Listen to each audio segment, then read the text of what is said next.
Good morning, I'm Elise Randall, and here's the latest update from Spectrum Autism Research.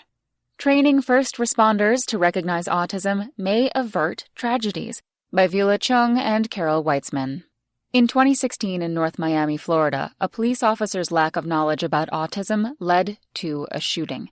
Arnaldo Rios, a 26-year-old man with autism, had strayed from his group home and was sitting in the middle of the street. One of his therapists had followed and was trying to coax him to return home.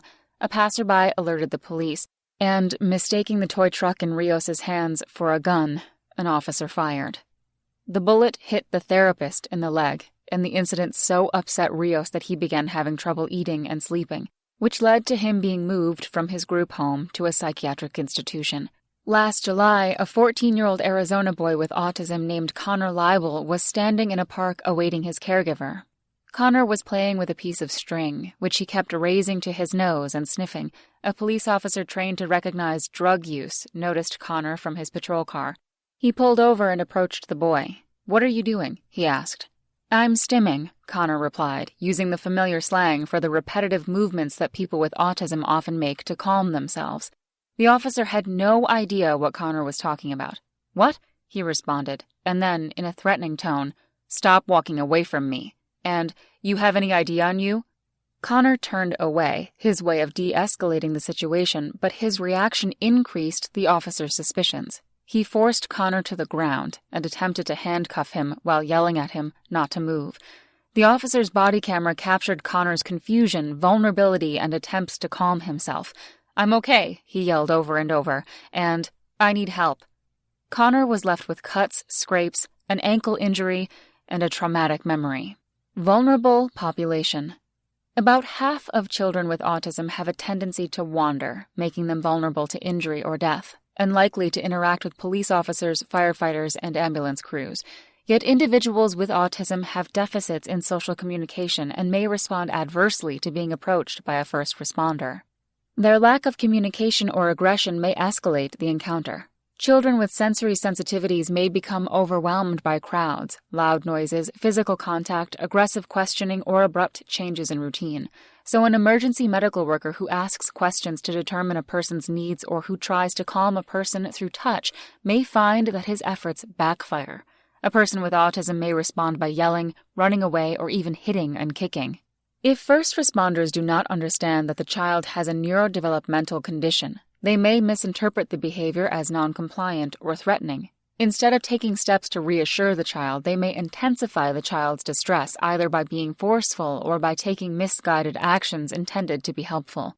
A lack of knowledge among first responders combined with the social and communication difficulties of people with autism can create dangerous misunderstandings. First responders need better training as well as a set of standardized guidelines for dealing with people on the spectrum. A simulated crash. In 2015, we analyzed how 75 emergency medical responders with varying degrees of training handled a simulated disaster scene in which one of the victims has autism. Each emergency responder entered a room in which 10 actors were feigning having been on a school bus that had crashed and rolled over. The task for the responders was to quickly assess each victim's injuries and prioritize those who needed immediate medical attention. Our colleagues at Yale had captured on video the interactions between each of the emergency responders and the various actors. One of the actors was a teenager who, in the scenario, could not walk because of an ankle injury and showed signs of autism, such as body rocking and averting eye contact.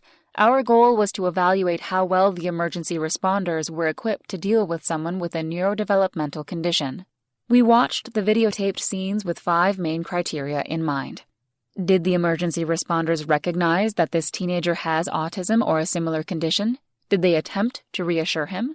Did they speak calmly in simple sentences and ask permission before touching? Did they attempt to learn about the adolescent by asking others on the bus about him? Did they ask the youth if a caregiver was present and check for a medical ID? Our results are striking. The responders demonstrated a significant lack of relevant skills. Only about 35% realized that the teenager had a disability, 13% suspected autism. Just 27% provided reassurance. In some cases, a responder issued false reassurance, such as telling the teenager that the bus would still be going to its intended destination. a tactic that would likely have led to further distress when the teenager did not arrive at the intended destination. Fewer than half of the responders adopted a calming tone of voice, explained to the teenager what was happening, or asked permission to do a physical examination. For many people with autism, being touched can be unpleasant or even alarming. Yet the main way the first responders tried to calm the actors was through touch.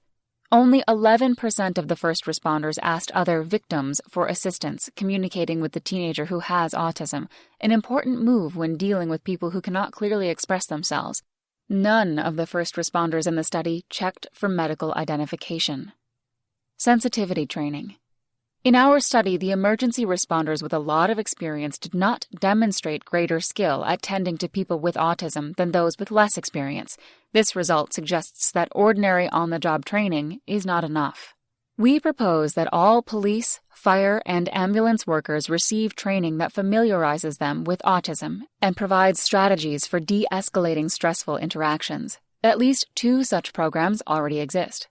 The Autism in Law Enforcement online course created by Dennis DeButt of Port St. Lucie, Florida, and the COP Autism Response Education Project created by Rob Zink, an officer in the St. Paul, Minnesota Police Department. Additionally, parents can prepare for such encounters. They can equip their child with an ID bracelet or GPS tracking device. They can teach the child about first responders and how to interact with them, such as not to make sudden movements or flee.